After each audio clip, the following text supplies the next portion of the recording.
She is sitting 3 feet away, watching you from the top of the bookshelf, and you do the most natural, loving thing in the world. You meet her eyes, you hold the gaze, and in the softest voice you have, you say her name. And for just a second, you have almost certainly never noticed her pupils widen, her ears rotate a fraction to the side, and her tail gives one slow, low twitch. Then she looks away because she loves you and puts up with a great deal for you. What if I told you that 7 of the most normal, most affectionate things we do every day are quietly frightening the cat we would do anything for?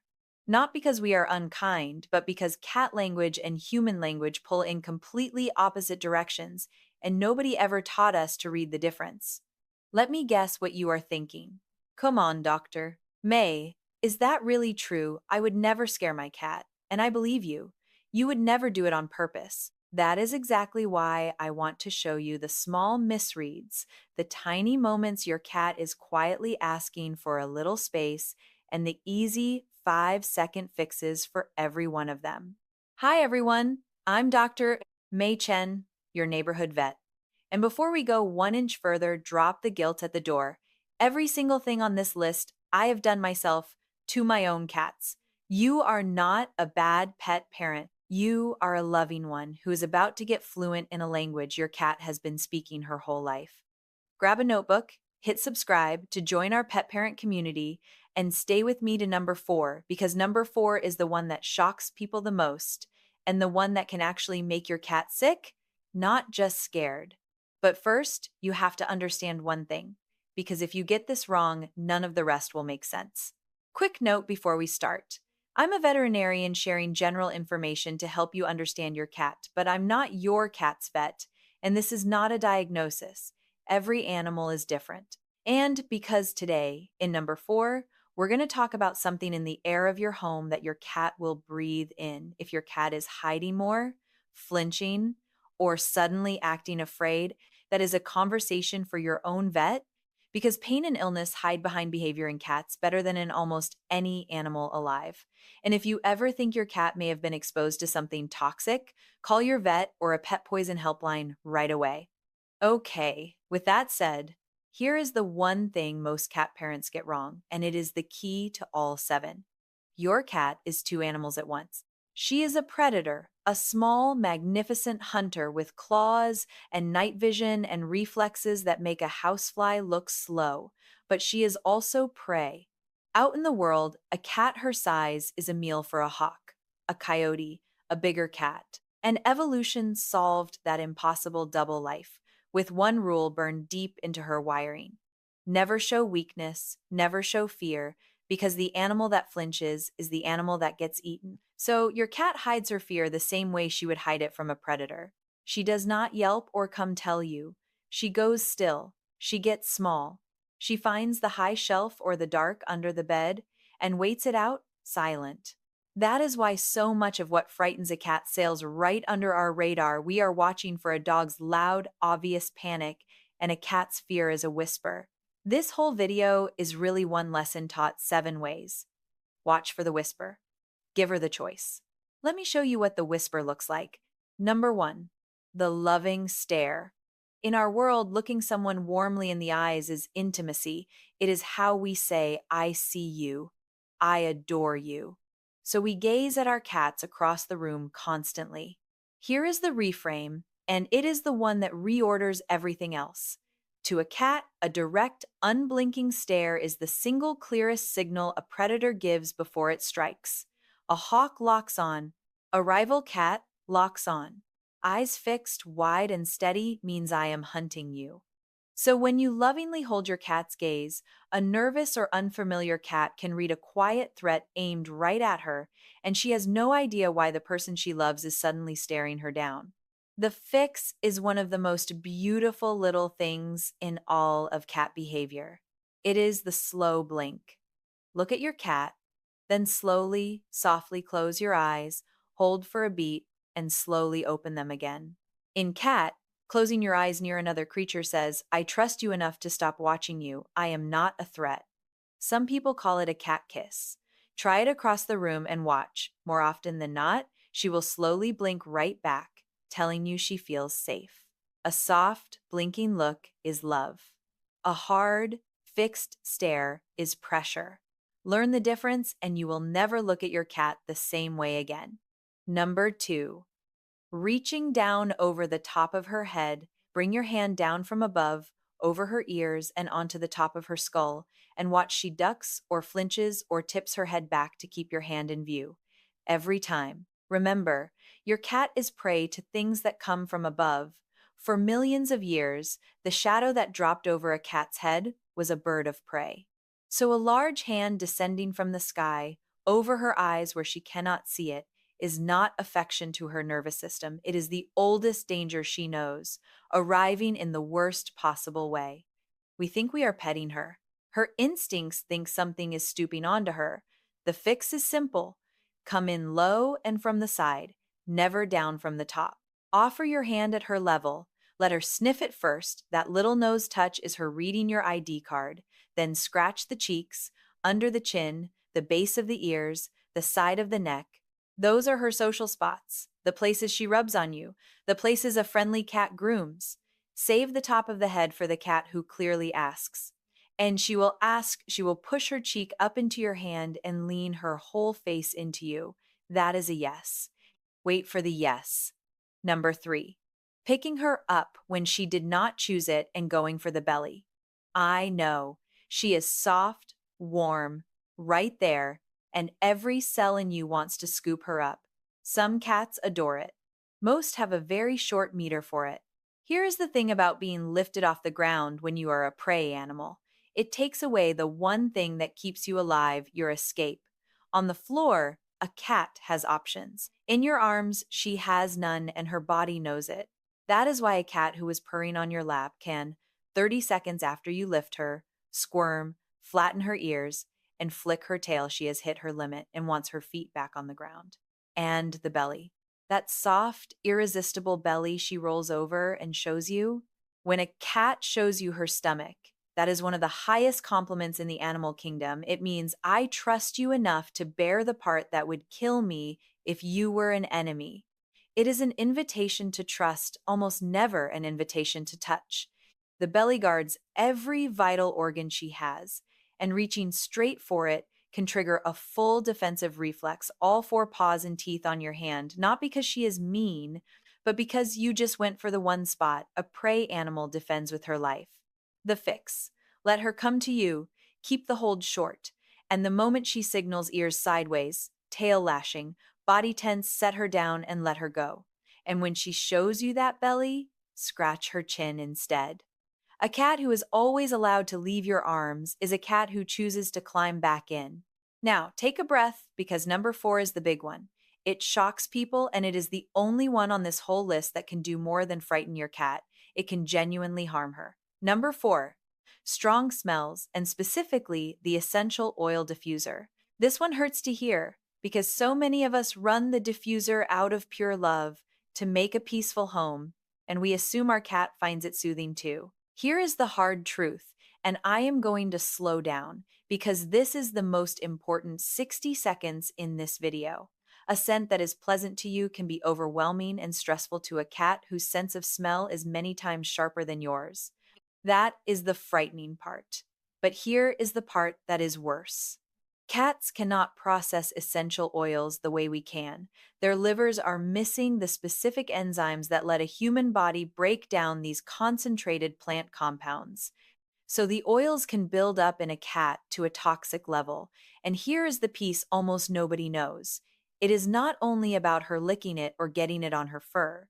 A running diffuser puts microscopic droplets of oil into the air, and your cat breathes them in and absorbs them straight from the room she is living in. Some of the oils people love most are among the most dangerous tea tree: eucalyptus, citrus, pine, cinnamon, peppermint. Signs of trouble can include drooling, wobbliness, tremors, breathing trouble, or just hiding and acting unwell. So here is the fix, and it is a firm one. If you share your home with a cat, the safest path by far is to not diffuse essential oils in the room she lives in and to keep any oils locked away where she can never reach them. This is the one time on this list I am not going to hand you a gentle, maybe talk to your own vet about what is safe for your cat. And if you have been diffusing and she seems off in any way, call your vet or a pet poison helpline today. And in the same breath, Lilies.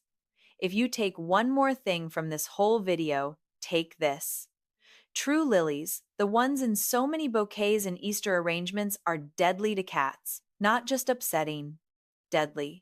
Every part of the plant, and even the water in the vase, can cause fatal kidney failure, and a cat only has to brush the pollen onto her fur and groom it off. There is no safe amount. If there are lilies and a cat in the same house, the lilies have to go, and if she has had any contact with one, that is an emergency right now, not tomorrow. One more, same family of danger. Never put a dog's flea and tick product on a cat. Many dogs' spot-on treatments contain a chemical called permethrin, and permethrin is safe for dogs and lethal for cats. One dose of the wrong tube can kill her. Different animal, different chemistry, never the same product. I told you number 4 was the big one.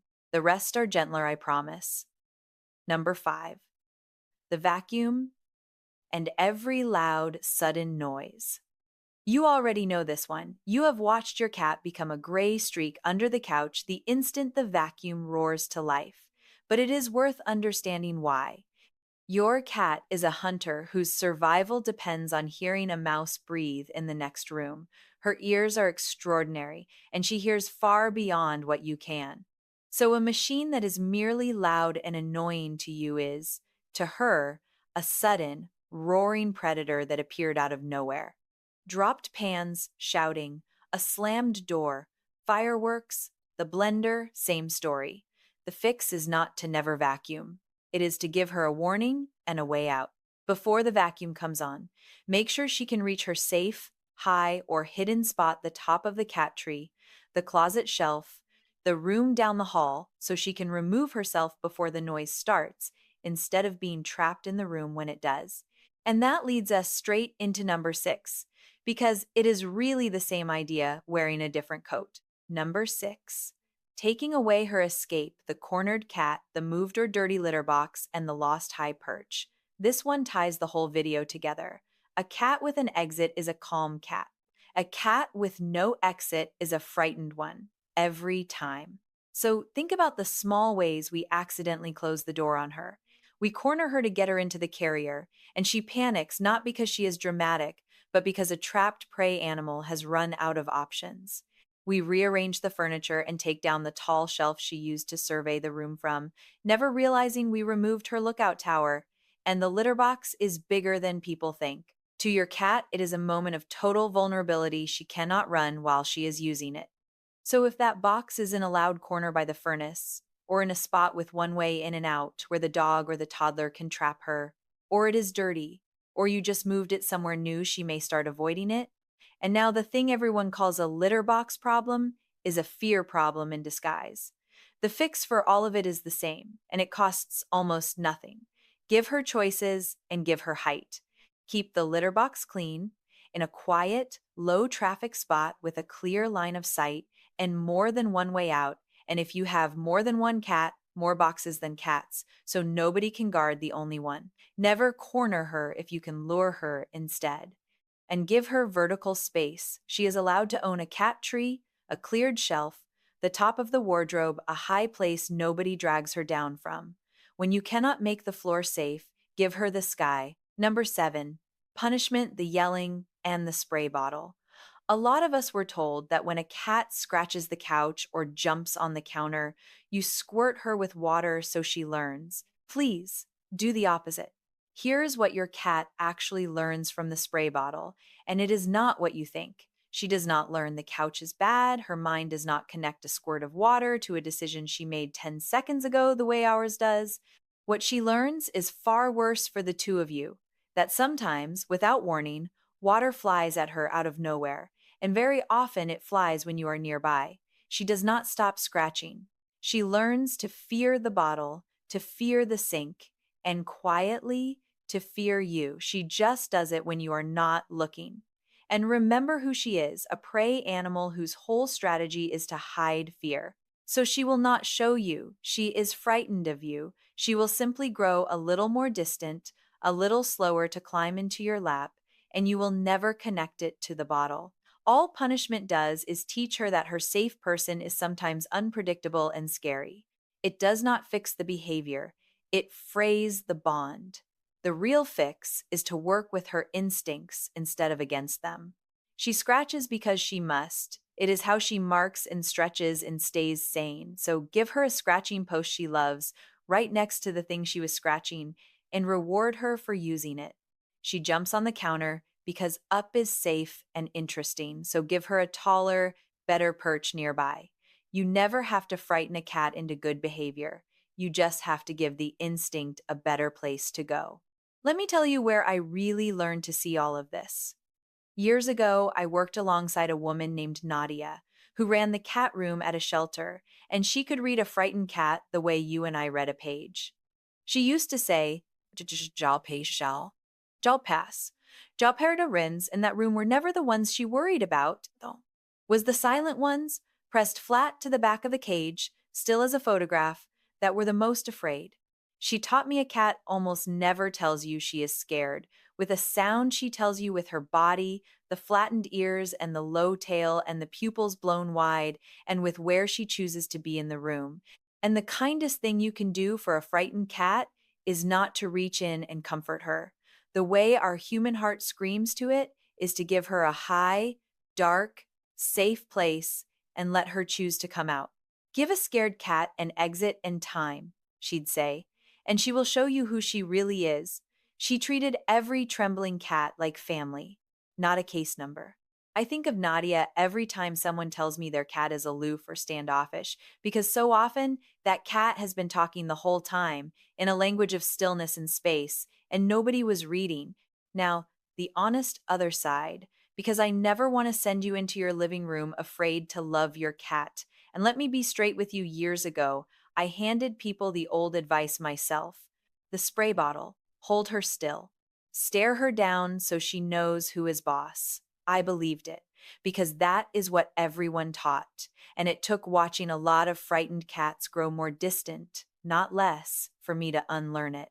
So, if you have been doing these things, you are not behind. You are exactly where I once stood. And here is the reassuring part. Most of these little misreads, on their own, are not doing lasting harm. Cats are resilient, and a bonded cat can forgive a clumsy grab and still adore you. This is not about tiptoeing around your own home. It is about tipping the odds toward trust, one small choice at a time. The one true exception, the place I will not soften, is number 4. The essential oil diffuser, the Lilies, the dog flea product on a cat. Those are not manners, those are safety, and there is no gentle maybe on any of them. And one more clear line, because it matters. If your calm, friendly cat has suddenly started hiding, flinching, or acting afraid, and nothing in her world has changed, do not chalk it up to mood, and please do not scold it out of her. A sudden change in a cat's behavior is one of the loudest ways a silent animal has to say something hurts. New fear or new aggression can be pain, or illness, or fading sight or hearing, especially in an older cat. That is a real veterinary visit, because sometimes the body is the reason, and the kindest thing you can do is have your vet look. The real enemy here is not you, and it is not your cat. It is the loud, old-fashioned advice that tells you to dominate an animal who was never built to be dominated, advice that makes frightened cats worse and turns loving homes into wary ones. You do not need to dominate a creature who is watching you from the bookshelf, trying to decide if she is safe. You just need to learn her language and give her the choice. So let's recap, quick, before you go. Trade the hard stare for the slow blink. Pet low and from the side, not down onto the head.